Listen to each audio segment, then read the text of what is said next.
রব্বুল আলামিন পবিত্র রমজান মাস তালিম তরবিয়াতে চরমনাই আমাদেরকে আসার বসার দিনে আলোচনা করার শোনার তৌফিক দান করছেন। শুকরিয়া তার সবাই বলি আলহামদুলিল্লাহ।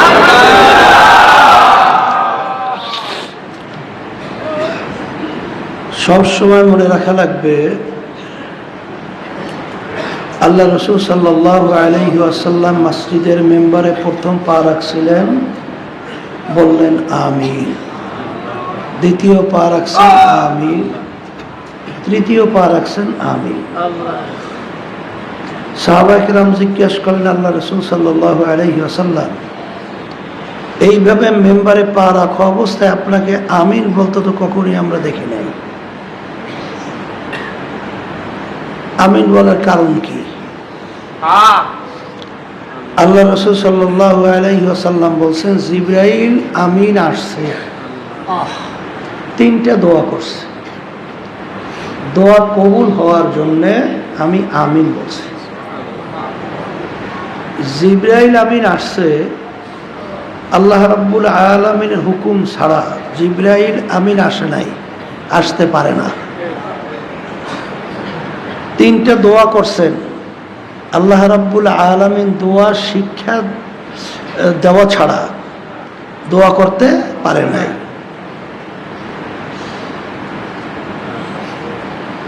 একটা হলো রমজান মাস পাওয়ার পরেও যারা তার জীবনের সব গুনাহ খাতা মাফ করায় নিতে পারবে না, রমজান মাসে রোজা পাওয়ার পরেও এই সুযোগে যারা তার জীবনের সব গুনাহ খাতা মাফ করায় নিতে পারবে না, ওর ধ্বংস হোক।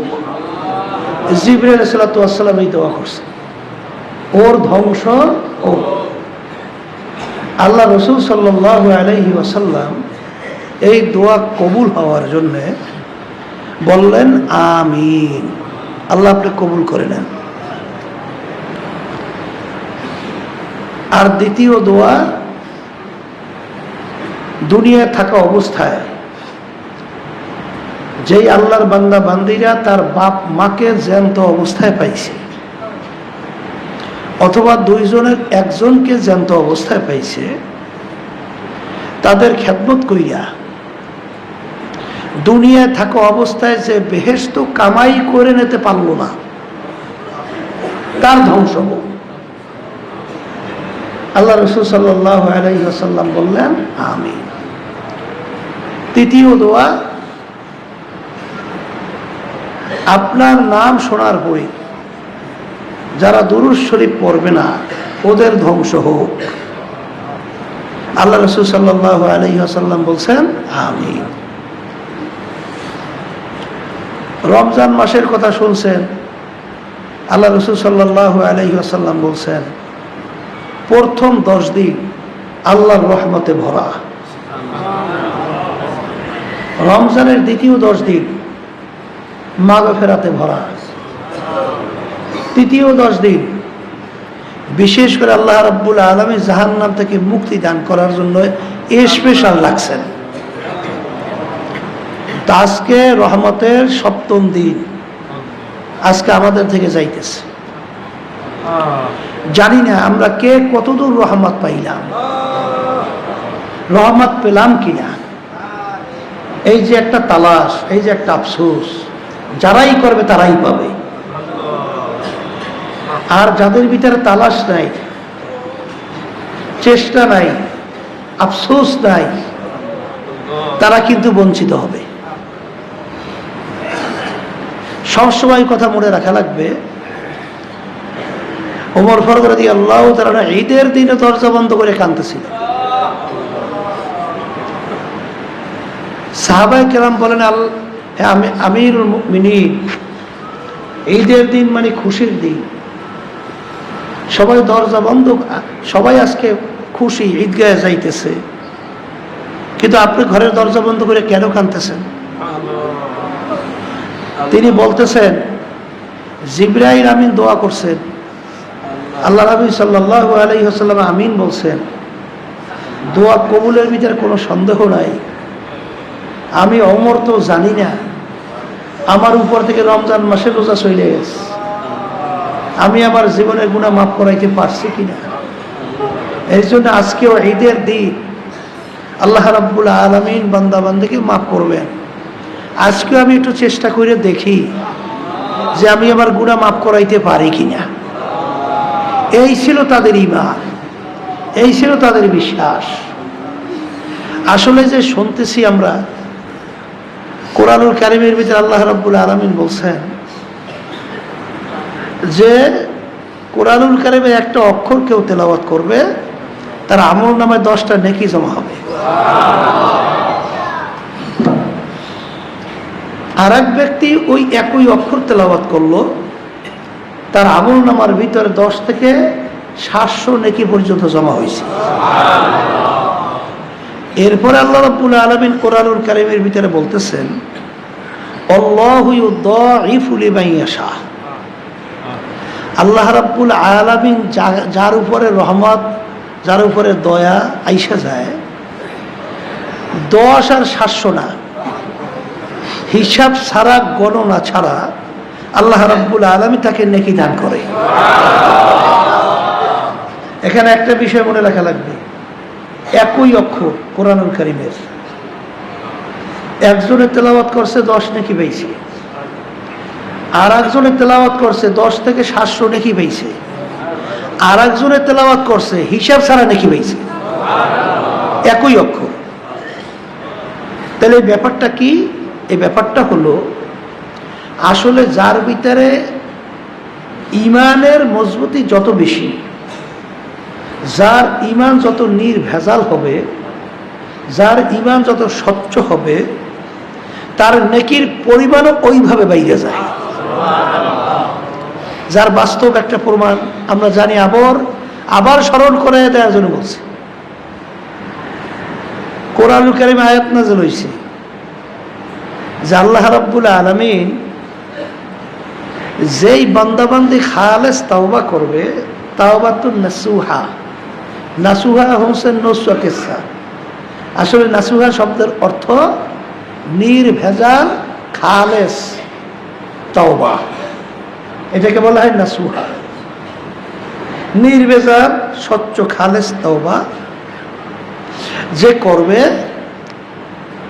আল্লাহর কাছে গুনাহ থেকে মাফ চাইবে। কোরআনুল কারীমে আয়াত নাযিল হয়েছে, আল্লাহ রাব্বুল আলামিন তার সব গুনাহ তো মাফ করবে, শুধু তাই না, তার পিছনের সব গুনাহকে নেকে পরিণত করবে। আল্লাহু আকবার। এই আয়াত নাযিল হওয়ার পরে আবু বকর সিদ্দিক রাদিয়াল্লাহু তাআলা তিনি চিন্তা করলেন, তাইলে আমার সাথে মনে হয় ওমরের নেকি বাইরে গেছে, আমার চেয়ে মনে হয় ওমরের নেকি বাইরে গেছে। কারণ ওমর যখন নাকি বদ্দিন ছিল, আমিও বদ্দিন ছিলাম, কিন্তু বদ্দিন থাকা অবস্থায় ওমর যত দুষ্টামি করছে অত দুষ্টামি আমি করি নাই। তাইলে তখন তার গুনার পরিমাণ বেশি ছিল নিয়ম অনুযায়ী। এখন গুনাহ যদি নেকে দ্বারা পরিবর্তন হয়, তাহলে আমার সে নেক বাড়িয়ে গেছে। আর সুসংবাদ নিয়ে আবু বকর সিদ্দিক রাদিয়াল্লাহু তাআলা আনহু যখন ওমর ফারুক রাদিয়াল্লাহু তাআলা আনহুর কাছে গেলেন, ভাই ওমর, কথার কথা তোমার কপাল তো ভালো, কলে আমার সে তোমার নেকি বাইরে গেছে। কলে আপনার সে আমার নেকি কিভাবে বাড়লো? কারণ আল্লাহ রাব্বুল আলামিন বলছেন গুনাহ নেকের দ্বারা পরিবর্তন করছে, তাহলে এই হিসাব আনতে তোমার নেকি তো বাড়ছে। এখন ওমর রাদিয়াল্লাহু তাআলা বলতেছেন, ভাই আবু বকর, তাহলে একটা কাজ করেন, আমার জীবনের সব নেকি আপনি নিয়ে যান, আর আপনার এক রাত্রের নেকি বিনিময়ে আমাকে দিয়ে দেন। যদি আপনার এক রাত্রের নেকি আমাকে দিতে পারেন, আমার জীবনের সব নেকি আপনাকে দিয়ে দিলাম। মানে আবু বকর সিদ্দিক রাদিয়াল্লাহু তাআলা আনহু তিনি চিন্তা করলেন ব্যাপার কি, জীবনে সব নেকি দিতে চায়, এক রাত্রের নেকির বিনিময়। আসলে তাহলে এখানে কোনো রহস্যই তো আছে। তাহলে ভাই আমি একটু বুঝে লই, তোমার সঙ্গে নেকির পরিবর্তন করবো কি না একটু বুঝে লই। তাই বোঝার জন্যে আল্লাহ রসুল সাল্লাল্লাহু আলাইহি ওয়াসাল্লামের কাছে বলতেছেন, হে আল্লাহ রসুল সাল্লাল্লাহু আলাইহি ওয়াসাল্লাম, এই ঘটনা। এখন ওমর তো কইছে এক রাতের নেকির বিনিময়ে জীবনে সব নেকি দেবে, হুজুর পরিবর্তন করব? আল্লাহ রসুল সাল্লাল্লাহু আলাইহি ওয়াসাল্লাম মিসকি মিসকি হাসে। এই কারণ ওমর রাদিয়াল্লাহু তাআলা আনহু, আবু বকর সিদ্দিক রাদিয়াল্লাহু তাআলা দুজনেই তো তার শ্বশুর। কথার কথা, কারে ঠকায় কারে যেতে। এখন আল্লাহ রসুল সাল্লাল্লাহু আলাইহি ওয়াসাল্লাম বলেন যে আসল ব্যাপারটা হলো যে ওই এক রাত্রের নেকির পরিমাণটা কি, এই পরিমাণ সম্পর্কে একটু ধারণা দিতে পারি। সেই ধারণা হলো এই, যত মানুষ আসছে আসবে, যত নেকি করছে সব যদি এক পাল্লায় রাখে, আর আপনার ওই এক রাত্রের নেকি যদি এক পাল্লায় রাখেন, ওই নেকির ওজন এত বেশি, ওই নেকির ওজনে ওই পাল্লা ডাইবে যাবে। এখন আপনি পরিবর্তন করবেন কিনা আপনি জানেন। তাহলে বোঝা গেল ব্যক্তি বিশেষ নেকির পরিমাণ বাড়ে। আর এই যে ব্যক্তি বিশেষ নেকির পরিমাণ বাড়ে, এটা কিন্তু বংশের উপরে ভিত্তি করিয়া না, পীর উপাধি লক্ষ্যের ভিত্তি করিয়া না, বংশ বড় ছোটের উপরে ভিত্তি করিয়া না, বড় আলেম মুফতি মুহাদ্দিস এইটার উপর ভিত্তি করিয়া না। এই নেকির পরিমাণ বাড়া কমার মূল ভিত্তি হলো ঈমান। ঈমান যার যত বেশি মজবুত, ঈমান যার যত বেশি স্বচ্ছ, ঈমান যার যত বেশি পরিচ্ছন্ন, তার নেকির পরিমাণ তত বেড়ে যায়। আসলে আমাদের বিশ্বাস আর সাহাবায়ে কেরামদের বিশ্বাস একটু এটা মুওয়াজানা করে দেখা লাগে না? পার্থক্য করে দেখা লাগে না? ইমতিয়াজ করে দেখা লাগে না? লাগে না? লাগে না? আর আল্লাহ রাব্বুল আলামিন তো বলেন, আমিনু কামা আমানান নাস। তোমাদের বিশ্বাসটা, তোমাদের ঈমানটা হবে, ধরন হবে সাহাবায়ে কেরামদের ধরন। সাহাবায়ে কেরামদের যেভাবে বিশ্বাস ছিল, তাদের ঈমানের ধরন যেভাবে ছিল, তোমাদের ঈমানটা সেভাবে আনতে হবে। শোনেন, আমাদের বিশ্বাসটা কেমন? চর্ম নাই, চতুর্পাশে নদী, মাঝখানে একটা দ্বীপের মতো। আজকে তামাম দুনিয়ার মধ্যে এই চরমনাইয়ের নামটা কোনো দেশের নাম বলা লাগে না, জেলার নাম বলা লাগে না। চরমনাই বললি আল্লাহ রহমতের ছেলে। এর পিছনে কারণ নাই? এর কারণ এখানে আল্লাহ রাব্বুল আলামিন এমন কিছু তার খাস বান্দাদেরকে আল্লাহ রাব্বুল আলামিন পাঠাইছেন, যাদের বরকতে আল্লাহ রাব্বুল আলামিন জমিনকে বরকতময় করছে। আর একটা নিয়মত আছে, শরফুল মাকানে শরফুল মাকিন। ব্যক্তির কারণে জায়গা সম্মানিত হয়, এটা আপনারা বোঝেন না? একটা চেয়ারে এই প্রেসিডেন্ট বসছে, কাঠের চেয়ার। এখন এই প্রেসিডেন্ট বসার কারণে চেয়ারটার ভিন্ন একটা ব্যতিক্রম ধর্মী দাম হয়েছে কি হয় নাই? হয় নাই? এ হওয়ার কারণ কি? কি কাঠের দাম ভিন্নভাবে বাড়ছে? তা তো পারে নাই। এইটা বাড়ছে ব্যক্তির সম্মানের কারণে, চেয়ারের সম্মান বেড়ে গেছে। এই চরমনাইতে আল্লাহ রাব্বুল আলামিন তার খাস বান্দাদেরকে পাঠাইছে, তাদের সম্মানে আল্লাহ চরমনাইকে সম্মানিত করছে। এই চরমনাইতে জন্মগ্রহণ করিয়া, চরমনাইতে বসবাস করিয়া, এক সাইডে আমার ভাইরা আছে, পর্দার আড়ালের মা বোনরা আছে। এখনো শোনা যায় যে তারা সুদের ব্যবসার সঙ্গে জড়াই আছে। বলেন নাউজুবিল্লাহ। সুদ, সুদ কাকে বলে? টাকায় টাকা বাড়াই, টাকায় টাকা বাড়াই। বর্তমানে এক সেকেন্ড কিন্তু আছে, আমাদের এখানে কিন্তু কিছু সুদী আছে। ওই এক হিন্দু আছে, মেম্বারও আছিল সুদী। কথা বুঝতে পারছেন? এরকম কিছু কিছু সুদী আছে আমাদের এলাকায়, অনেক মুসলমান নামদারিও শোনা যায়। সুদী, ভালো করে বুঝলেন, ঠেইলিয়া ওই সুদীরে এই চরমুনাই গ্রামে অনেকে থেকে নির্বাচনের মেম্বার বানাবার জন্য তাকে মতামত দিয়ে সমর্থন দেয়, ভোট দেয়। কথা বুঝলেন কিছু? কি বুঝলেন? ইমানের অবস্থান কি, তার বিশ্বাসের অবস্থান কি? হ্যাঁ, তার আল্লাহ রাব্বুল আলামিনের আয়াতের বিশ্বাসটা কিভাবে করছে? ওয়াতাআওয়ানু আলাল বিররি ওয়াত তাকওয়া ওয়ালা তাআওয়ানু আলাল ইসমি ওয়াল উদওয়ান। তোমরা ভালো কাজের সহযোগিতা করো, খারাপ কাজের বিরোধিতা করো। এই হুকুমটা কি আমার? না, এই হুকুমটা কার? আল্লাহ। আর সুদ কি হারাম আমি করছি? না। কোন আলেম করছে? না। এই সুদ হারাম করছে কে? আল্লাহ। আল্লাহ করছে। আল্লাহ। তাই তুমি মুসলমান দাবি করো, তুমি আল্লাহকে বিশ্বাস করো না? আল্লাহ। তুমি মুসলমান দাবি করো, তুমি কবর বিশ্বাস করো না? আল্লাহ। তুমি মুসলমান দাবি করো, তুমি আখিরাত বিশ্বাস করো না? এই তুমি মুসলমান দাবি করো, তুমি জাহান্নাম বেহেশত বিশ্বাস করো না? তাহলে তুমি যদি আখিরাতকে বিশ্বাস করো, আল্লাহর উপর ঈমান আনো। আল্লাহ বলতেছেন আহাল্লাল্লাহুল বাইআ ওয়া হাররামার রিবা। আমি ব্যবসাকে হালাল ঘোষণা করছি, আর সুদ তোমাদের জন্য আমি হারাম ঘোষণা করলাম। আর আপনারা জানেন সুদের 70টার মতো গুনাহ, সুদের 70টার মতো গুনাহ। আল্লাহ মাফ করেন, কিয়ামতের ময়দানে সুদীদের দিকে আল্লাহর রহমতের নজরে তাকাবে না।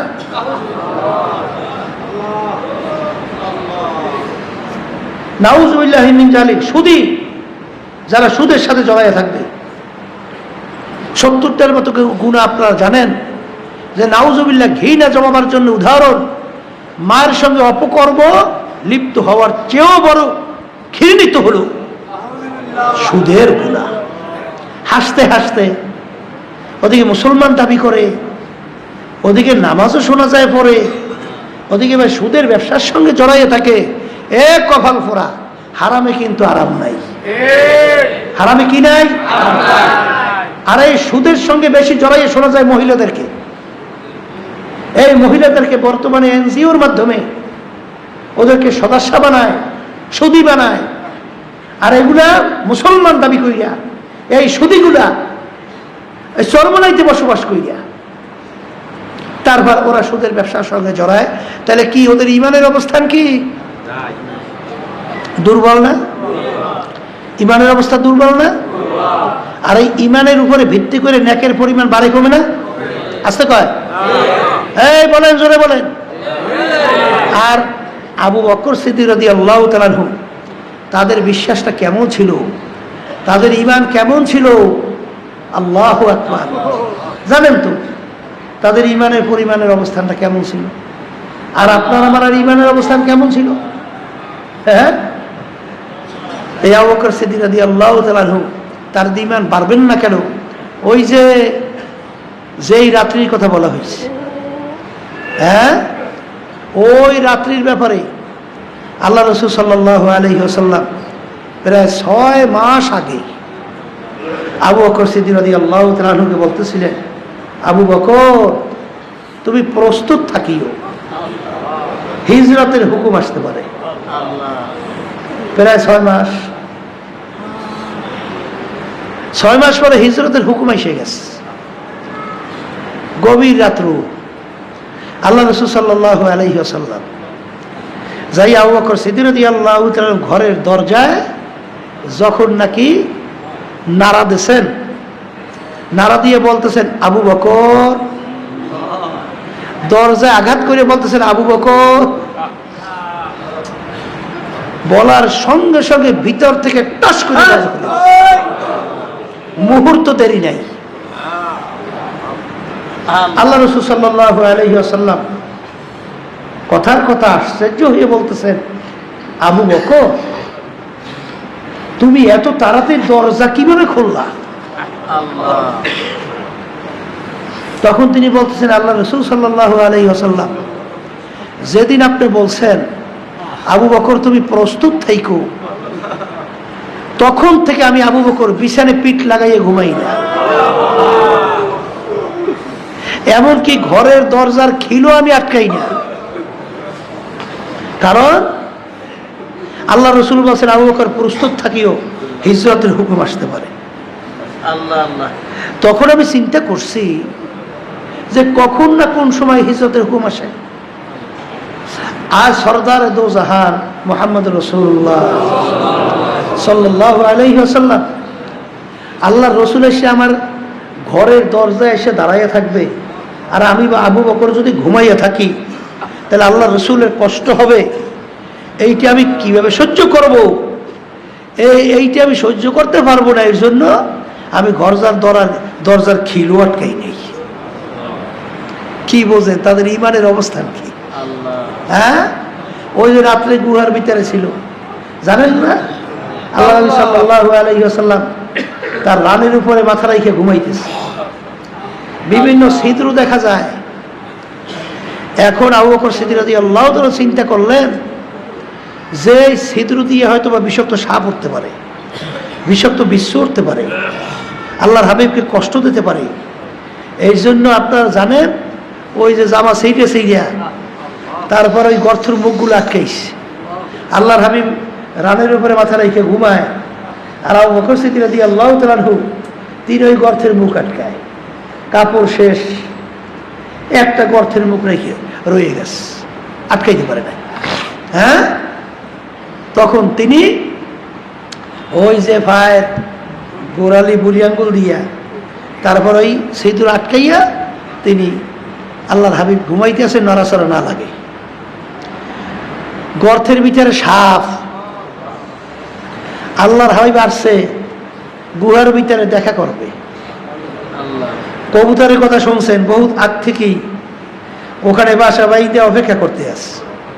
হ্যাঁ, আল্লাহ সাল্লাল্লাহু আলাইহি ওয়াসাল্লাম গুহায় আসবে, সেখানে সাপ কোনো মুখ না পাইয়া শেষ পর্যন্ত ওই গর্তের তল দিয়া ওই আঙ্গুলের উপর আঘাত করতে আসে।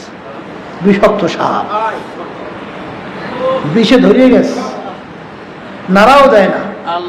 আল্লাহর হাবিবের ঘুম মুবার ভেঙে যাইবে, ঘুম ভেঙে যাইবে, এই জন্য নাড়াও দেয় না। ওদিকে তো বিষে সহ্য করতে পারত, চোখের থেকে বাইয়ে বাইয়ে পানি পড়তেছে, এক পর্যায়ে গাল বাইয়ে বাইয়ে পানি আল্লাহর হাবিবের চেহারা মোবারকে পড়ে গেছে। এই পানি পড়ার পরে আল্লাহর হাবিব হঠাৎ ঘুম হয়ে গেছে। আবু বকর, ব্যাপার কি, তুমি কান্দো কেন? কি হয়েছে? বলতেছেন আল্লাহ রাসূল সাল্লাল্লাহু আলাইহি ওয়াসাল্লাম, এই ঘটনা, আমাকে তো বিষাক্ত সাপে আঘাত করছে, বিষ সহ্য করতে পারি না। হে আবু বকর, তুমি কেন আটকাই রেছো? ও তো আমার সঙ্গে দেখা করার জন্য আছে। আল্লাহ রাসূল সাল্লাল্লাহু আলাইহি ওয়াসাল্লাম থুতু মোবারক ওই আঘাতের জায়গা লাগাই দেওয়ার সঙ্গে সঙ্গে বিষ পানি হয়ে গেছে, বিষ পানি। তো এইভাবে তাদের ছিল ইমানের অবস্থা। কি অবস্থা? ইমানের অবস্থা। আপনারা জানেন না, ওই সেদিনকার হুজুর বলতেছিল, ওই যে তারাবি নামাজের ভিতরে 4 রাকাত পরে গুরুত্বপূর্ণ দিনই আলোচনা হয় না, সেখানে বলতেছিল এক আল্লাহর ওলি দোয়া করতেছে, মালিক যদি আমি সাহাবায়ে কেরামদের জামানায় যদি জন্মগ্রহণ করতে পারতাম, তাইলে তো কত মর্যাদা আমি পাইয়ে যাইতাম, আপনার হাবিবকে দেখতাম, কলিজা বইরা তার খেদমত করতাম, সেইভাবে তার কথা শুই না দিনের পথে চলতাম। আল্লাহ, আমি তো ওই জমানায় আসতে পারিনি। ওই আল্লাহর বান্দা ঘুমাই রয়েছে। হ্যাঁ, ঘুমাই আস, ঘুমের ঘরের ভিতরে স্বপ্নের ভিতরে দেখে, কি দেখে? যে গাড়ি চালক গাড়ি চালাইতে আস, আল্লাহ নবী সাল্লাল্লাহু আলাইহি ওয়াসাল্লাম গাড়ির ভিতরে বসা। এখন ড্রাইভার ড্রাইভ করতেছে, স্টিয়ারিং এর ভিতরে বসা, স্টিয়ারিং ধরা, স্টিয়ারিং এক পর্যায়ে ধরিয়ে না বেড়ে ফেল করছে।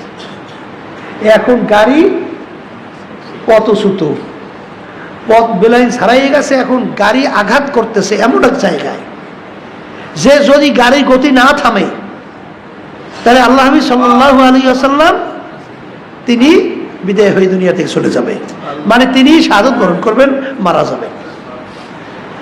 এখন ড্রাইভার চিৎকার করে বলতেছেন গাড়ির ব্রেক ফেল। এই আল্লাহ রাসূল সাল্লাল্লাহু আলাইহি ওয়াসাল্লামের কাছে কেউ বাঁচাইতে চাও, তাইলে তোমাদের শরীরকে, মাথাকে গাড়ির চাকার নিচে বিছাইয়া দাও। আল্লাহ এরকম বিছাইয়ে না দিলে গাড়ির গতি থামবে না, নাইলে এমনভাবে আঘাত করবে আল্লাহ হাবিব বাঁচবে না। এখন এই কথা বলার পরে ওই যে বলছে সাহাবায়ে কেরামদের জমানায় যদি আসতাম, সে চিন্তা করে যে আমি একলা মাথা দিলাম, হ্যাঁ তো তার গাড়ি থামবে না, তাহলে আমার একলা মাথা দিয়ে লাভ কি? বুঝেন নাই কি বলছে? আল্লাহ আমার জীবনটা শেষ করব, গাড়ি তো থামতেছে না, তা আমার একা জীবন দিয়ে লাভ কি? এই চিন্তা করতে আসেন, আমার মাথা দিয়ে তো আর লাভ নাই, আমার রুতে শেষ করে লাভ নাই। কিন্তু যেই ড্রাইভার ঘোষণা করছে যে এখনো গাড়ির গতি যদি না থামে তাহলে আল্লাহর হাবিবকে বাঁচানো যাইতেছে না, বলার সঙ্গে সঙ্গে সাহাবায়ে কেরামরা ঠাস ঠাস করে গাড়ির সামনে পড়তে আছে, আর শাহাদাত বরণ করছে, পড়তেছে শাহাদাত বরণ করতেছে, পড়তেছে শাহাদাত বরণ করতেছে। এক পর্যায়ে গাড়ির গতি থেমে গেছে। থামার পরে আস্তে যাইয়া গাড়ি ওই দরের গাছের লাগে বা দেয়ালের সঙ্গে আস্তে লাগিয়ে গেছে। আল্লাহ নবী সাল্লাল্লাহু আলাইহি ওয়াসাল্লাম বাইসে গেছে। ওই আল্লাহর বান্দার ঘুম ভেঙে গেছে, ঘুম ভেঙে কান ধরে আর ডলে, বলে মালিক আসলে যে যেই যুগের উপযোগী আপনার সেই যুগেই তাকে পাঠাইছেন। সাহাবায়ে কেরামদের যুগ তাদের জন্য উপযোগী, এই জন্য তাদেরকে ওই জমানায় পাঠাইছেন। মালিক আমাকে এই জমানায় পাঠাইছেন, এই জমানার জন্য আমি এই জমানার উপযোগী, এই জন্য এই জমানায় আপনি যেভাবে পাঠাইছেন ওইটাই ঠিক আছে। এখন মূল কথা হলো সাহাবায়ে কেরামদের ঈমান আর আমাদের ঈমানের ভিতরে কি দিনের তো পার্থক্য আছে না নাই? আছে। তা তাদের ঈমানের ধরন, এই আলোচনার অর্থ কি? সুদ 70টার মতো গুনাহ, অনেক চরমনের আমাদের মা বোনদের কথা শোনা যায়, কপাল পোড়ারা, হারামে কিন্তু আরাম নাই, আমার বহু জানা আছে। এই সুদ আইনা, সুদের টাকা আইনা, ওই গ্রামে একটা কথা আছে, কি জানি আমার একটা হিসাব দিয়ে বললো, হুজুর 100 টাকায় শেষ পর্যন্ত এক পর্যায়ে কত টাকা জানি 52 না জানি 53 না জানি কত টাকা হুজুর সুদ ধারাবাহিকভাবে হইতে থাকে। কিভাবে জানি চক্র কি চক্রবৃত্তিকরা কি কয়, এইটা হুজুর ওইভাবে বাড়তে থাকে। সুদি আজ পর্যন্ত কেউ আরামে আছে এরকম একজন পারলে আমাকে চ্যালেঞ্জ দেখায়, চ্যালেঞ্জ করলাম। বহুত বড় লোক আমাদের সামনে দেহে তো বাহ্যিক খুব একেবারে তেলতেইলে শরীর আছে না, ওই যে মেনিয়া রোগ না, মেনিয়া রোগের কথা শুনছেন? শরীরের ভিতরে পানি হয়, পানি, বুঝলেন? এখন পানি হওয়ার পরে শরীর চামড়াকে টান টান, শরীর চামড়া কি একেবারে টান টান, তৈলে মনে হয় চক চক চক চক করে। এখন ওই পাগলা চেহারার দিকে, আয়নার দিকে তাকাইয়া ওরে খুশি, আমার শরীর খুব ভালো হয়েছে, এখন দেখতে কি সুন্দর, আমার শরীর তেল তেল তেল তেল করে। এই পাগলায় তো শরীর মোটা হইয়া তেল তেল করে খুশি। ওদিকে একজন বিজ্ঞ ডাক্তার যখন ওর চেহারার দিকে তাকাইছে, শরীরের দিকে তাকাইছে, সে তো জিহ্বায় কামড় দিচ্ছে, কামড় দিয়ে বলতেছে ইন্না লিল্লাহ, এই লোকটা এখনো বাহিরে ঘুরতেছে, এই লোকটার শরীরের ভিতরে পানি এসে গেছে, এই পানি যে কোনো মুহূর্তে হার্টের ভিতরে অ্যাটাক করার সঙ্গে সঙ্গে লোকটা মারা যাবে। ওই এখনো বাহিরে ঘুরে, ওই এখনো মেডিকেলে যায় না কেন, ডাক্তারের কাছে কেন যায় না? ডাক্তার দেখে তো জিহ্বায় কামড়, আর ওই পাগলা এত খুশি, আমার শরীর খুব সুন্দর হয়েছে। ও মোটা হওয়ার কারণ বলছে কথা কয় না, কারণ বুঝছে, বোঝে না, অত খুশি। এক সাইডে আমি অত শত কোটি টাকার মালিক, অনেক বড় লোক, আমরা জানি সুদের টাকা যদি টান দেয় ও খয়রাত করেন না, ও কায়দা নাই, কথা বলছে, ওরে সব পরের টাকা দিয়ে পরের মাতুক বাড়ি, গ্রামে কথা আছে না, পরের ধন্দা পোদ্দারি করা। এই এক পদারি যত বড় লোক এর সব হলো সুদের কারণ পেরাই। কথা বলছেন? সুদি কিন্তু হারামে আরাম নাই। দেখা দৃষ্টিতে মনে হয় যেন এই টাকাটা পাইছে গরম, কিন্তু ওই গ্রামে একটা কথা আছে না, ওই যে কি জানি ইঞ্জেকশন মারে, এই কোরামিন কোরামিন কোরামিন দেওয়ার সঙ্গে সঙ্গে আর শরীর গরম। এইটা কি ইঞ্জেকশনের তাসির? ইঞ্জেকশনের তাসির হলো যে ওইটা দেওয়ার পরে আস্তে আস্তে যদি আপনার শরীরে শক্তি বাড়ে, আপনি যে উদ্দেশ্যে প্রয়োগ করছেন ওইটা যদি দেখা যায়, তাইলে ইঞ্জেকশনে ক্রিয়া হয়েছে, আর সঙ্গে সঙ্গে শরীর গরম হয়ে গেছে, এই সর্বনাশ কাজ হয়ে গেছে, ইঞ্জেকশনে খুব কাজ করছে না। তো এখানে সুদের ব্যাপারটা হইল দেখার সঙ্গে সঙ্গে কোরামিন গরম, ওর পরে কিন্তু খুব খারাপ। এই জন্য যারা মানুষ, যারা মুসলমান, যারা ইমানদার, আল্লাহ বলতেছেন তোদের জন্য আমি সুদকে হারাম ঘোষণা করছি। তাহলে বুঝা গেল সুদের ভিতরে কল্যাণ নাই, সুদে কল্যাণ নাই। আরে কি বলবো, চরমনায় মুজাহিদ চরমনায় আসা যাওয়া করে, দায়িত্বশীল, বড় ধনী হইবে বলছে, এই জন্য সুদ আনছে বিভিন্ন জায়গায় দিয়ে ব্যাংক থেকে, এখন ফলাইয়া চলে, এখন পলাইছে। কথা বলছে, আমার মজলিসেও আছে, আমি চিনি মুজাহিদ, খুব নামি দামি মুজাহিদ, হ্যাঁ দায়িত্বশীল, এখন ফলায়, ওই টাকা দিতে পারে না। সুদ 70টার মতো গুনাহ, কিয়ামতের ময়দানে আল্লাহ রাব্বুল রহমতের নজরেই তাকাবে না। তুমি কিসের মুসলমান, তুমি কিসের ইমানদার, আল্লাহ, হ্যাঁ তুমি কিসের আল্লাহকে বিশ্বাস করো? তাহলে বোঝা গেল হারামে হারাম নাই। আমি বলবো এর পরেও তো এক শ্রেণী থাকবে, আপনি যত বলবেন, আবু জাহাল তো আল্লাহর হাবিবের পাশেই ছিল, কথা কয় না? উতবা সাহেব আবুল হাব তো আল্লাহর হাবিবের পাশেই ছিল। এই সূরা লাহাব নাযিল হয়েছে, সূরা লাহাব নাযিল হয়েছে না? তাব্বাত ইয়াদা আবি লাহাব, কি শুনছেন না শোনেন নাই? সূরা শুনছেন? আবু লাহাব কেনা জানেন? আল্লাহর হাবিব সাল্লাল্লাহু আলাইহি ওয়াসাল্লামের চাচা, শুধু চাচাই না, আল্লাহ রাসূল সাল্লাল্লাহু আলাইহি ওয়াসাল্লাম আপন বেয়াইও, আপন বেয়াই। এক তো চাচা, অন্যদিকে আবার বেয়াই। হ্যাঁ, আবার বেয়াই আবার কি? আল্লাহর হাবিবের 2 মেয়েকে আবু লাহাবের 2 ছেলের জন্য নেছে। এক তো চাচা, অন্যদিকে আপন বেয়াই, ঠিক না? আল্লাহ রাসূল সাল্লাল্লাহু আলাইহি ওয়াসাল্লাম কষ্ট দেওয়ার জন্য এই বদমাইশ মানুষের সামনে প্রকাশ্যে আল্লাহ হাবিব সাল্লাল্লাহু আলাইহি ওয়াসাল্লামকে কষ্ট দেওয়ার জন্য তার 2 ছেলের মাধ্যমে আল্লাহর হাবিবের 2 মেয়েকে প্রকাশ্যে তালাক দেওয়া হয়েছে। আউযু বিল্লাহি মিন যালিক। এত বড় খবিস, এই খবিস কি দূরে না আল্লাহর হাবিবের পাশেই আছে? আসতে কয় নাই? হ্যাঁ, আবু জাহেল কি দূরে না আল্লাহর পাশেই আছে? তাহলে বোঝা গেল আমাদের দায়িত্ব হলো বলা, ও সর্বনয় বাসী আমার বাজানরা, হে পর্দা আলী মা বোনেরা, হে আমার মুজাহিদ বাবারা, হে মুসলমান আমার বাবারা, যারা আল্লাহকে বিশ্বাস করেন, যারা কোরআনুল কারীম বিশ্বাস করেন, যারা আখিরাতকে বিশ্বাস করেন, যারা কবরকে বিশ্বাস করেন, যারা জাহান্নামকে বিশ্বাস করেন, যারা বেহেশতে যাইতে চান, আল্লাহ বলতেছেন সুদ তোদের জন্য আমি হারাম ঘোষণা করছি, আমি বলি নাই। আর সুদের 70টার মতো গুনাহ, এর ভিতরে 70 গুনাহ শুনতেছিলেন। এর পরেও যেই মুসলমান, যেই ইমানদার লোক, এই যে কথা বলতেছিলাম যে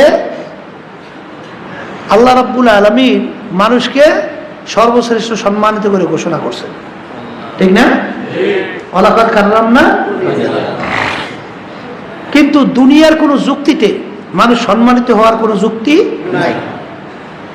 শুনতেছিলাম বলতেছিলাম যে ফেরেশতা বানাইছে আল্লাহ নূর দিয়া, জিন বানাইছে আগুন দিয়া, মানুষ বানাইছে মাটি দিয়া। দুনিয়ার ভিতরে দেখবেন আপনি একটা আংটি তৈরি করছেন, লোহা দিয়ে তৈরি করলে ওই আংটির যে মূল্য, রূপা দিয়ে তৈরি করলে তার মূল্য বেশি, স্বর্ণ দিয়ে তৈরি করলে তার মূল্য আরো বেশি, হীরা আরো বেশি। যত মূল্যবান ধাতু দিয়ে আপনি তৈরি করবেন তার মূল্য বেশি। তা আল্লাহ ফেরেশতা বানাইছেন নূর, এই জিন জাতি বানাইছে আগুন, এই মানুষ জাতি বানাইছে মাটি। নিয়ম অনুযায়ী ফেরেশতার সম্মান বেশি হওয়ার কথা, দ্বিতীয় জিন, তৃতীয় মাটি মানুষ। কিন্তু আল্লাহ তো ঘোষণা করছেন মানুষ সর্বশ্রেষ্ঠ সম্মানিত। কি কারণে? এই কারণ কিন্তু অনেকে আমরা চিন্তাও করি না, চেষ্টাও করি না, তালাশও করি না। কথা ঠিক না? আল্লাহ এই যে উদাহরণ দিয়ে ভাষায় বলা হয় যে আপনারা জানেন যে একটা মোবাইল কত টাকা তার মূল্য, আর মাদার গাছের আলমিরা তার কত টাকা মূল্য। মোবাইলের পার্স একটা শক্তির কারণে, ওর একটা ক্ষমতা থাকার কারণে ওর মূল্য বাড়ে। পার্স পুড়িয়ে গেলে তখন কিন্তু ওই মাদার গাছে আলমিরার মূল্য বেশি হয়ে যায়। ওই আলমিরা চইলে কিন্তু আগুনে জ্বালাই ভাত তরকারি ভাগ করেও খাওয়া যায়, কিন্তু মোবাইলের পার্স পুড়িয়ে গেলে ওর কিন্তু কোনো মূল্য থাকে না। ঠিক মানুষ কিন্তু বাহ্যিক শরীরের মাধ্যমে সম্মানিত হয় না, বংশের মাধ্যমে সম্মানিত হয় না, এই টাকা পয়সার কারণে সম্মানিত হয় না, সৌন্দর্যের কারণে সম্মানিত হয় না, রূপসীর কারণে সম্মানিত হয় না। মানুষ সম্মানিত হওয়ার তার ভিতরে একটা মূল্যবান পার্স আছে, যেই পার্সের মাধ্যমে, যেই পার্সের কারণে মানুষ সম্মানে বাড়ে এবং কমে। কথা বলে না? সেই পার্সের নাম হলো কলব। কথা ঠিক কিনা? এই উদাহরণ তো জানি, আবারও বলছি। বেলাল হাবশী রাদিয়াল্লাহু তাআলা আনহু, দুনিয়ার দিক থেকে তার কোনো গুণ নাই। গুণ আছে? বংশ নিচু। বংশ কি? নিচু, ছোট বংশ, হাফস বংশ। এই চেহারা ছিল কালো। কালো মানুষ দেখছেন না? ডকপত আছে? আছে ডকপত? তাইলে চেহারা কালো, মানে কালো বংশের লোক। এরপরে যে গুণ থাকা দরকার, লোকমান হাকিম, সে কিন্তু কালো মানুষ ছিল, কিন্তু তার নামে কিন্তু আল্লাহ রাব্বুল আলামিন কোরআন করে সূরাও নাযিল করছে। কথা কয় না? বোঝেন কিছু? তার নামে আল্লাহ সূরা নাযিল করছে কি তার চেহারার কারণে না বংশের কারণে? হে কিন্তু ছাগলের পাল চালাইতো, মানে ছাগল ফালতো, রাখালগিরি করতো। এই সম্মানটা বাড়লো কোথার থেকে? হ্যাঁ, আল্লাহু আকবার। তাহলে সেখানে ও লোকমান হাকিম নাম শুনছেন কালো, বেলাল হাবশী রাদিয়াল্লাহু তাআলা নাম শুনছেন কালো, চেহারা কি কালো, বংশ নিচু, শিক্ষা বকালাম, কিছু জানতেন না, নাই শিক্ষা, নাই বংশ, নাই চেহারা। ওদিকে আবার গোলামের ছেলে গোলাম। আল্লাহু আকবার। বাপ গোলাম, ছেলেও গোলাম। পয়সা, টাকা পয়সার দিক থেকে একেবারেই নিচ্ছ, কোনো টাকা পয়সা নাই। আচ্ছা, দুনিয়ার চলার জন্য যে গুণগুলো দরকার, কি গুণ আছে তার মধ্যে? একটু জোরে বলেন, আছে কোনো গুণ? কোনো গুণ নাই? তাহলে তার সম্মান তো নাই। আছে সম্মান? আছে, আছে সম্মান। তাহলে কোন দিকে, দুনিয়ার কোন বিবেচনা তার সম্মান? বর্তমানে তো আমরা সম্মান তালাশ করি পীর হওয়ার মধ্যে, চেয়ারম্যান হওয়ার মধ্যে, মেম্বার হওয়ার মধ্যে, এমপি হওয়ার মধ্যে, বড় বংশের হওয়ার মধ্যে, শিক্ষা বড় হওয়ার মধ্যে, সৌন্দর্যের মধ্যে, শিক্ষার মধ্যে। কিন্তু আল্লাহ রাব্বুল আলামিন বলেন না, আমার কাছে সম্মানিত ইন্না আকরামাকুম ইনদাল্লাহি আতকাকুম। আল্লাহ রাব্বুল আলামিন বলেন যার ভিতরে আমার ভয় পয়দা হয়েছে আল্লাহ আল্লাহ সেই হইল আমার কাছে সম্মানিত। এই গজল শোনেন না? কালামানি গজল শোনা যায়? শুনে শুনে কালামানির সামনে ঘুমিয়ে গেছে। কিসের কারণে সম্মান বাড়ছে? তার কি গুণা ছিল? আল্লাহ চেহারার দিক থেকে তো কালো। ওদিকে আব্বাস বলতেন আমার শরীর দুর্বল, অসুস্থ। আল্লাহ আল্লাহ কিসের কারণে সম্মান বাড়াইছে? এইটা যদি একবার বুঝে আসে তাই তো কাবিয়া। কথা ঠিক না? যেই কথা বলতে চাইছিলাম যে যারা নাকি আজকে সৌন্দর্যের পিছনে পড়ছেন, যারা আজকে বংশের বড় পিছনে পড়ছেন, যারা শিক্ষার পিছনে পড়ছেন, যারা টাকার পিছনে পড়ছেন, সম্পদের পিছনে পড়ছেন, এই কথাটা তো আমি বলি নাই, মুসলমানদেরকে বলতেছি, ইমানদারদেরকে বলছি। আল্লাহ রাব্বুল আলামিন বলেন ইন্না আকরামাকুম ইনদাল্লাহি আতকাকুম। যার ভিতরে আমার মাওলা বলতেছেন যার ভিতরে আমার ভয় পয়দা হয়েছে তারাই আমার কাছে সম্মানিত। সবাই বলি সুবহানাল্লাহ। এই জন্য আমার বাজানদেরকে, পর্দা আলে মা বোনদেরকে বলবো যেই কথা বলতে চাইছিলাম যে এখানে কিন্তু কলমের উপরে ভিত্তি করিয়া মানুষের সম্মান বাড়ে কমে, ঠিক না?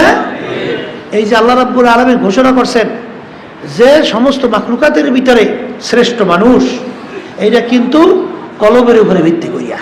কথা ঠিক কিনা? এই কলম যেমন নাকি শরীরে রোগ হয়, শরীরে কি হয়? রোগ হয়।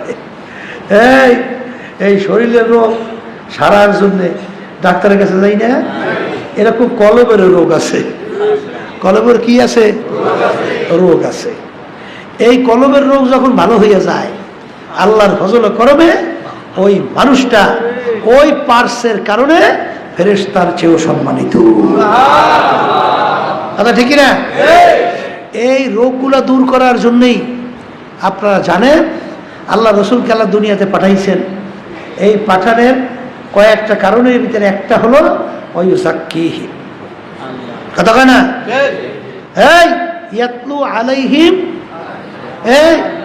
আয়াতিহি ওয়ুযাক্কিহিম হুয়াল্লাযী বাআসা ফিল উম্মিয়িনা রাসূলাম মিনহুম ইয়াতলু আলাইহিম আয়াতিহি ওয়ুযাক্কিহিম ওয়ুআল্লিমুহুমুল কিতাবা ওয়াল হিকমা। পাঠানোর কারণের ভিতরে একটা কারণ হলো আল্লাহ রাব্বুল আলামিন তার রাসূলকে দুনিয়াতে পাঠাইছেন তার উম্মতদের আত্মশুদ্ধি করাইবে। কি করাইবে? এই আত্মশুদ্ধি করাইবে অর্থ কি? আত্মশুদ্ধি এই মানুষের সম্মান নির্ভর করে যে বাড়ে এবং কমার মধ্যে। এখন কলবের রোগগুলা দূর করতে হবে। কথা ঠিক কিনা? এই কলবের রোগ কি এইটা আমাদের জানা লাগবে, চিহ্নিত করতে হবে। ওই রোগ সাইয়া এরপর দুনিয়া থেকে বিদায় নিয়া ওই সাদা তিনটা কাপড়ের ভিতরে প্যাঁচের ভিতরে ঢুকতে হবে। কথা কয় না? কাপড় কয়টা? ওই প্যাঁচ যেদিন দেবে এই দেওয়ার আগে সোজা হওয়া লাগবে। ওই প্যাঁচ দেওয়ার আগে সোজা হওয়া লাগবে। এই জন্য কলমের রোগ দূর না করা পর্যন্ত শুনতেছিলেন। আজকে আমি আয়াত শরীফ প্রথম যে তেলাওয়াত করছি قد أفلح من زكاها وقد خاب من دساها। যারা ওই কলব নামক ওই গোশতের টুকরাকে পরিষ্কার করতে পারবে তারাই কামিয়াব হবে, নাজাত পেয়ে জান্নাতে যাবে, তারাই আশরাফুল মাখলুকাত হিসাবে আমার কাছে পরিচয় লাভ করতে পারবে। সবাই বলে আল্লাহুম্মা আমিন। আল্লাহ আমার জন্য আমাদের সবার জন্য আপনি কবুল করে না। আর সবসময় মনে রাখেন এই আপনার আমার দ্বারা চেষ্টা করে রোগ সারা কোনোদিন সম্ভব না। সম্ভব? এই জন্যই শোনেন না এই আল্লামা ওই যে কারিমা লেখছেন শেখ সাদী রহমাতুল্লাহি আলাইহি, এই যে বারবার বলতেছেন তাদের চিন্তা ছিল, চেষ্টা ছিল, কবরের চিন্তা ছিল। এই জন্যই তো তারাই চেষ্টা করছে। বারবার বলতেছিলেন না কারিমা বিভাগ সাহেবার হালেমা কে হাসতা মাসিরে কামান্দে হাওয়া চেষ্টা নাই তার ফল নাই চেষ্টা নাই সে কোনোদিন কামিয়াব হয় নাই এই জন্য আমার বাজানদেরকে বলবো পর্দারে মা বোনদেরকে বলবো قد أفلح من زكاها وقد خاب من دساها আল্লাহ রাব্বুল আলামিন গুরুত্ব বুঝাবার জন্য তোমার আমার মায়ার কারণে প্রায় 11টা কসম করার পরে আল্লাহ বলতেছেন যারা ওই কলম নামক গোশতের টুকরা পরিষ্কার করতে পারবা তারাই নাজাত পাইয়া আমার জান্নাতে যাইতে পারবা। এর ভিতরে একটা রোগের কথা বলছিলাম, তাকাব্বুরি। একটা রোগের নাম কি? তাকাব্বুরি। আমি বড়, আমি ভালো। এই আল্লাহর বান্দারায় পর্দার আড়ালের মা বোনেরা, আমি বড়, আমি ভালো, এইটা বলার শক্তি দুনিয়ার কোনো মানুষের নাই। বাজান সবসময় একটা কথা মনে রাখো, ইবলিস আল্লাহ রাব্বুল আলামিন ওকে এমন জাহেন দান করছিলেন, এমন জেহেন দান করছিলেন, এমন ব্রেন দান করছিলেন। আসমানি কিতাবের সংখ্যা 104 কিতাব আসমানি। এই কিতাবের ইলম আল্লাহ রাব্বুল আলামিন ইবলিসকে দান করছিল। এত বড় জানোই না পান্ডিত। বাজান শোনেন নাই যে এমন কোনো জমিনের জায়গা নাই যেই জায়গায় ইবলিস সেজদা দেয় নাই। এর অর্থ কি? বড় আবেদ ছিল ইবলিস। এমনকি মুআল্লিমুল মালাইকা উপাধি পর্যন্ত পৌঁছে যাওয়ার কায়দায় পৌঁছে গেল। আল্লাহর সম্মানিত, কিন্তু ওর ভিতরে একটা রোগ ছিল। একটা রোগ। কয়টা রোগ? এই বাহ্যিক দৃষ্টিতে দৃশ্যমান একটা রোগ। আল্লাহ যখন বলল ইবলিস আদমকে সেজদা কর, সেজদা তো করেই নাই, বরঞ্চ যুক্তি দেওয়া শুরু করছে। এক শ্রেণীর বর্তমান পোলাফান, এক শ্রেণীর মানুষ দেখা যায় এরা মুরব্বীদের সঙ্গে তর্ক করে, বিভিন্ন সময় যুক্তি দেয়। আছে না নাই? এই বেটা, মুরব্বীরা বুঝে শুনি তারা হুকুম করছে, এত বুঝতে যায় সে তো চালাক হইস না। যেটা চালাক হইবে ওরা কোনোদিন তার গন্তব্যে লক্ষ্যে পৌঁছতে পারে না, কোনোদিন না। কথা বোঝেন নাই?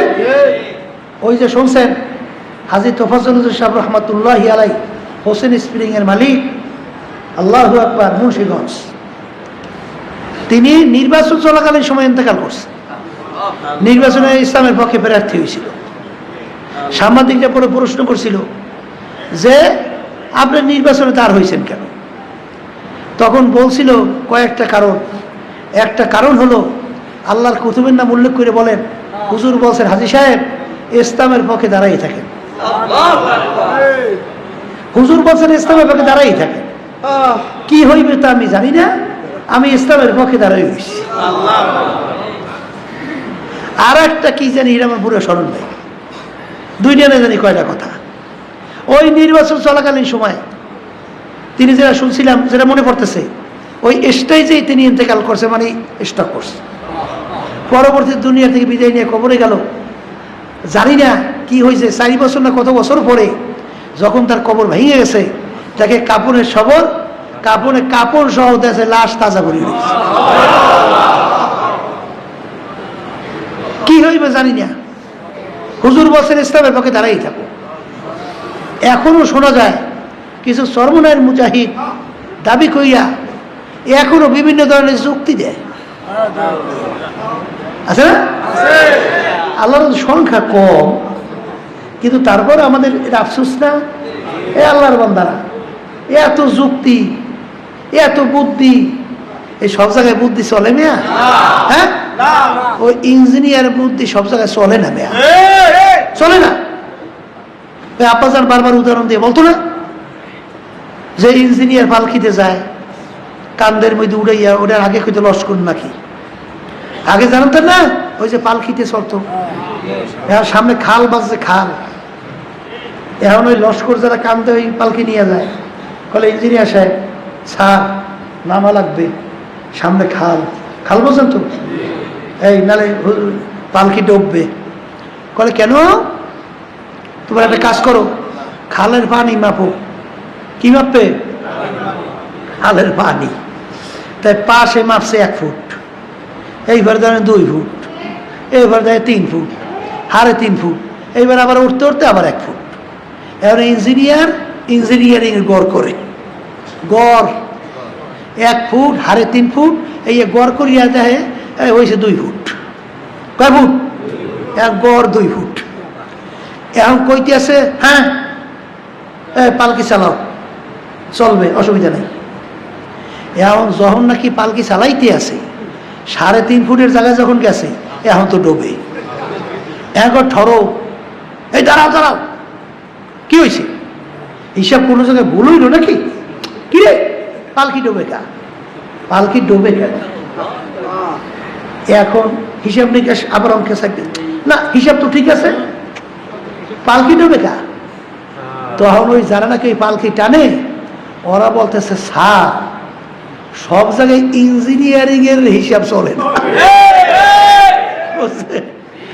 এক শ্রেণী সর্বনাই মুজাহিদ হয়েছে, ওর ইঞ্জিনিয়ারিং হিসাব, সব জায়গায় ইঞ্জিনিয়ারিং হিসাব চলে না। মুরিদ হওয়ার সময় চিন্তা করিল, মুরিদ হওয়ার পর তো চিন্তা মিন্তা নাই, যত করবো শরীয়তের বিরোধী না হবে ওইখানে চালাকি চলবে না।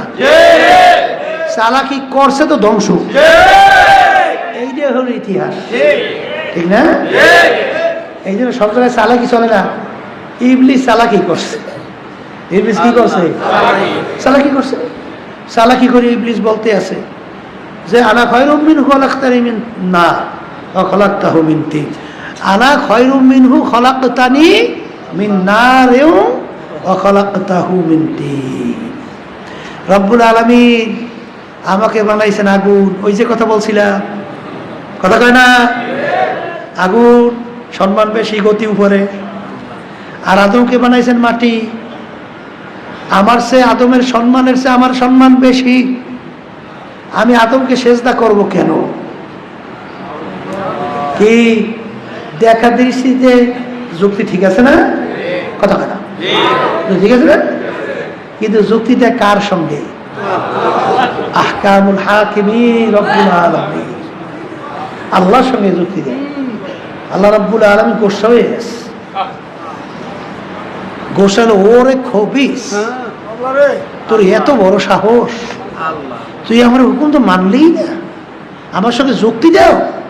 এ বেয়াদব বের হ, লান্নতের তপ চিরতরে গলার মধ্যে পড়াই গেছে, বের হ বেয়াদব বের হ, চিরতরে জাহান্নামের হুকুম, বেহেশত থেকে নাম কাটা, চিরতরে জাহান্নামের হুকুম হয়ে গেছে।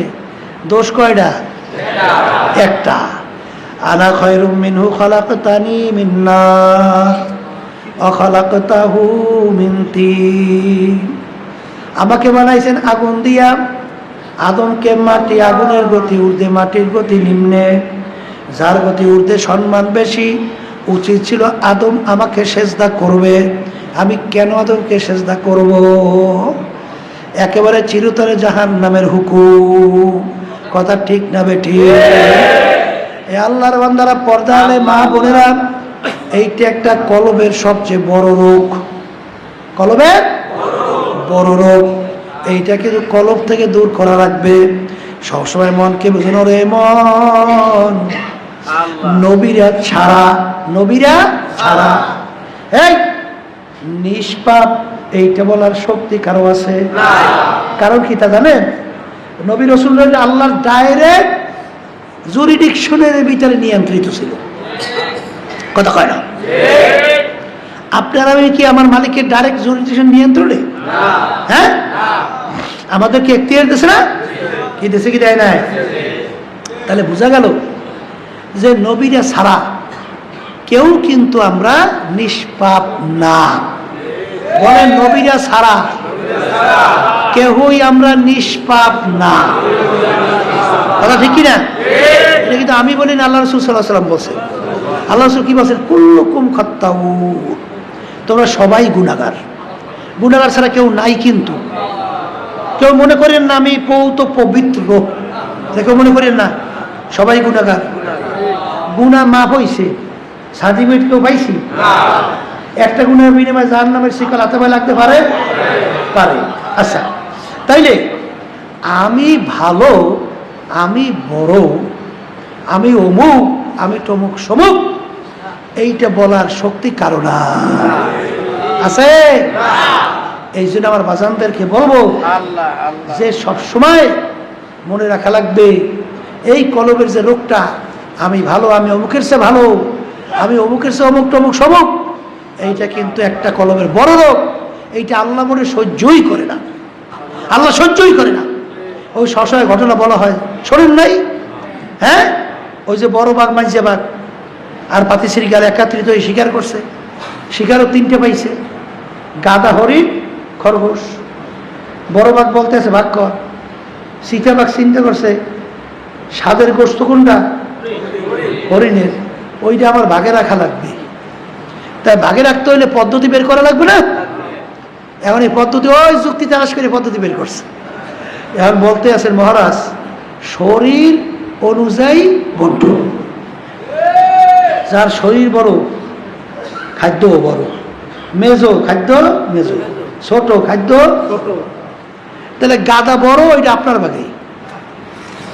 হরিণ মেজো, আমার শরীরে মেজো, ওইটা আমার ভাগে। পাতি শ্রীকাল ছোট, খরগোশ ছোট, ওইটা পাতি শ্রীকালের ভাগে। এই বন্টন শুই না বাঘ খুশি নেবে যায়। কারণ কি? সবচেয়ে গোশের ভিতরে হরিণের গোশ মজা না? বাঘের তো হরিণের গোশ খাইতে মন চায়, কিন্তু যখন দেখছে কৌশল কইরা ওর ভাগে হরিণের গোশ রাখছে, মেজাজ গরম, মাথার রক্ত পায়, পায়ের রক্ত মাথায়। রাগ ওই হাত উঠাইয়া দেশে চিতাবাঘের গালের উপরে থাবা। বাঘের থাবা তো বলছে, থাবার চড়ে চিতাবাঘের চোখ বাইরিয়ে গেছে, এখন থরথর থরথর করে কাঁপতে আছে। এখন বাঘ বলতে আছে পাতি শ্রীকালকে, ভাগ কর।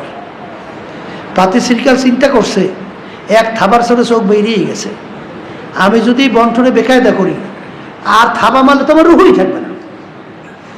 এখন বন্টন করতে আছে, মহারাজ আপনার ভোরের জন্য রাস্তা, আপনার ভোরের জন্য, আপনার জন্য ভোরের রাস্তা নাস্তা কি? খরগোশ। আপনার দুপুরের খানা হরিণ, আপনার রাত্রের জন্য খানা গাধা। তেনোটা মহারাজের ভাগে বন্টন। মহারাজ ভাগে খুশি না বেজা? অল্প স্বল্প খুশি না, খুশিতে বাঘ বাঘ। এখন মহারাজ বলতেছে যে এত সুন্দর বন্টন তোরে শিখাইছে কে? তখন বলতেছে মহারাজ ওই থাবায় শিখাইছে, থাবায় আমাকে শিখাইছে। তখন মহারাজ খুশি হয়ে বলতেছে যে তুই যখন আমাকে বরত্ব, আমার মহারাজগিরি তুই সম্মান দেখাইছ, যা, আমি তোর প্রতি খুশি হয়ে গেছি, আমার কিচ্ছু লাগবে না, সব আমি তোকে দিয়ে দিলাম। আমার মালিক আল্লাহু আকবার, আমার মালিক সর্বদিক থেকে বড়। এ কবরের যাত্রীরা, যারা মরবেন, কবরে যাবেন, যারা আল্লাহর উপরে ঈমান আনছেন, বাজান তাকাব্বুরি হলো কলবের সবচেয়ে একটা বড় রোগ।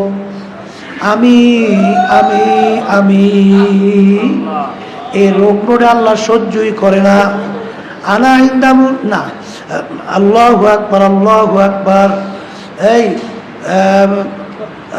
তাকাব্বুরি হইল আমার মাওলার খাস পোশাক। মালিকের আল কেবরো হৃদয়, আল কেবরো হৃদয়।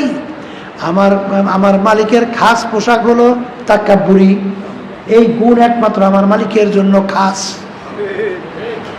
এই গুণ কারো ভিতরে থাকতে পারে না, আর এই গুণ বিশিষ্ট কেউ কোনোদিন হইতেও পারে না। যদি কেউ তাকাব্বুরি করো, আমার মালিক সহ্য করে না। যেরকম নাকি বাঘ খুশি হইয়া সব পাতি শ্রীকালকে দিয়ে দিল, ঠিক আমার মালিক বান্দা বান্দির দিকে তাকাইয়া আছে। যদি কেউ তাকাব্বুরির এই রোগ ভিতরে রাখো, আমার মালিক এমন ভাবে থাবা মারবে, এক থাবার চলে জাহান্নামে। চইলা যাবা। এই জন্য হাদিসে কুচ্ছির ভিতরে আসছে, হাদিসে কুচ্ছি, আনা ইনদাম কাসরাতিল কুলুব, আমার মালিক বলে আমি ভাঙ্গা দিলের কাছে থাকি, আমি ভাঙ্গা দিলের কাছে থাকি। উঁচা জমিনে কোনোদিন পানি জমে না, রাউগা শক্ত জমিনে কোনোদিন ফসল হয় না। যেই বন্দা বান্দিদের তাকাব্বুরির কারণে আমি পীর, আমি মুফতি, আমি মুহাদ্দিস, আমি চেয়ারম্যান, আমি মেম্বার, আমি এমপি, আমি মিনিস্টার, আমি অত সম্পদের মালিক, আমি এত বিল্ডিং এর মালিক, আমি এই সুন্দরীর মালিক, আমি এত সুন্দর, আমি অমুক তমুক সবুক বাজার, এইটা কিন্তু আমার মালিক মনে সহ্যই করে না। আলা ইনদামুল কাসরাতিল কুলুব, যেই বান্দা বান্দি নিজের গুনার কথা মনে কইরা, নিজেকে ছোট মনে কইরা, আমার মালিকের কাছে সবুর কইরা বান্দাবাদি যখন করো সুরে দিলটাকে ভাইরা দুই চোখের পানি ছাড়বে,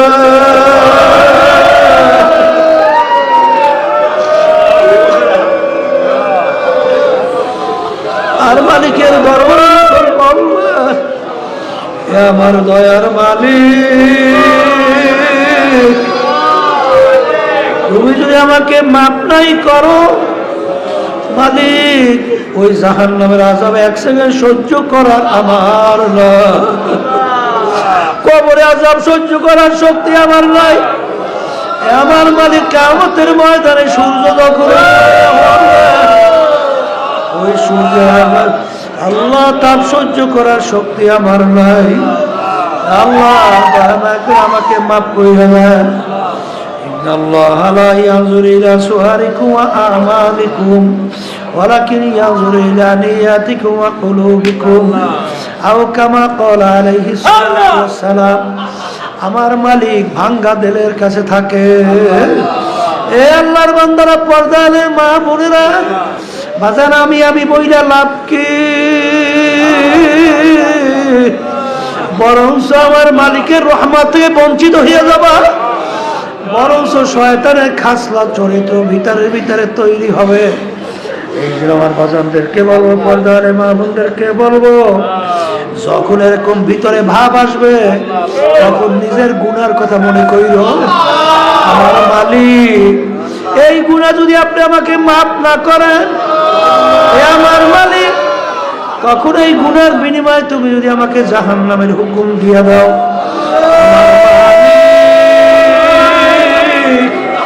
কুল্লামা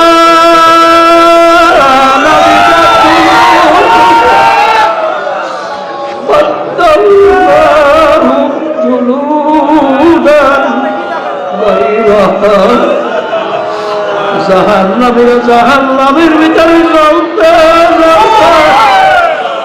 তাদের শরীরের চামড়াটা শরীর থেকে পৃথক হইয়া আমার আল্লাহ বলে জমিনের ভিতরে ধারাস কইরা পইরা যাব।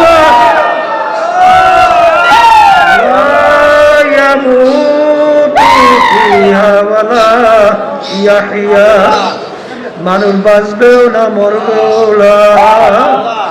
এই জন্য আমার বাজানদেরকে বলবো, পর্দারে মানুষদেরকে বলবো, বরফির আব্দুল কাদের জিলানী রাহমাতুল্লাহ আলাইহি বাজান রাস্তা দিয়া যায়, কুকুরের জবান খুইলা গেল। কুকুর ডাক দিয়ে বলে, বড় বিশ্বাস হুজুর বলে আপনি ভালো না আমি কুকুর ভালো? বড় বিশ্বাস হুজুর বলেন, যদি বলে আমি ভালো তাহলে তো তার ভিতরে আনানিয়া চলে আসবে, আর যদি বলে কুকুর তুই ভালো তাহলে তো আমার তাহলে আল্লাহর কালামের উল্টাও হয়ে যাবে। তিনি বলতেছেন, কুকুর শোন, কিয়ামতের ময়দানে আমার মালিক যদি আমাকে মাফ কইরা দেয়, ও কুকুর তোর চেয়ে আমি অনেক ভালো। আর কিয়ামতের ময়দানে আমার মালিক যদি মাফ না করে, তুই আমার চেয়ে অনেক ভালো। এই জন্য আমার বাজানদেরকে বলবো, পর্দারে মা বোনদেরকে বলবো, আসলে তোমার আমার চিন্তাও নাই, চেষ্টাও নাই, চোখেও পানি নাই। বাজান এই ওমর ফারুক রাদিয়াল্লাহু তাআলা আনহু ইতিহাস পড়িয়া দেখো, আবু বকর সিদ্দিক রাদিয়াল্লাহু ইতিহাস পড়িয়া দেখেন, আলী রাদিয়াল্লাহু তাআলার ইতিহাস পড়িয়া দেখেন, আল্লাহর ওলিদের ইতিহাস পড়িয়া দেখেন। আমার আব্বাজান প্রায় বলতেন, সেই মামলার তদবির নাই, ওই মামলার খাতির খালাস নাই। আল্লাহর কুতুবেরা কাঁদতে কাঁদতে আমাদের সামনে ঘুমাইয়া রয়েছে। তুমি আর আমি গুনার পর গুনাহ কইরা যাইতেছি।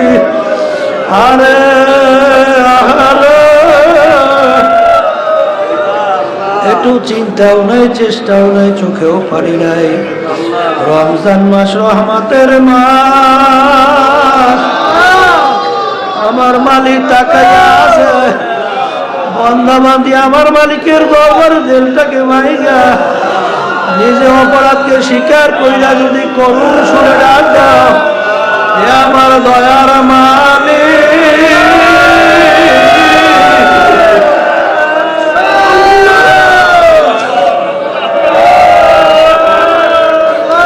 নাফরমান তোমার দরবারে হাজির, আমার মালিকের দরবারে ডাক দিতে দেরি, আমার মালিক মাফ করতে দেরি করবে না। হাজার রমজান মাস আমার মাওলা কিন্তু বেহেশতের দরজা সব খুইলা দিয়েছে, জাহান্নামের সমস্ত দরজাগুলো আটকাইয়া দিয়েছে,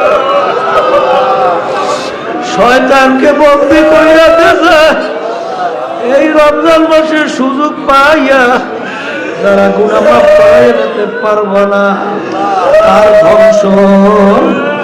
আজার আমার মালিক তোমাকে আমাকে যখন নিয়ে আসছেন, একটু হাতটা তুইলা দুই চোখের পানি ছাইরা তেলটাকে ভাইগা মালিকের কাছে মাপ চাও, মাপ চাও, মাপ চাও।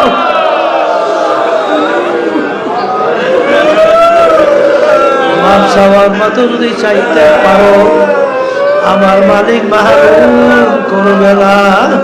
আল্লাহুম্মা আমিন।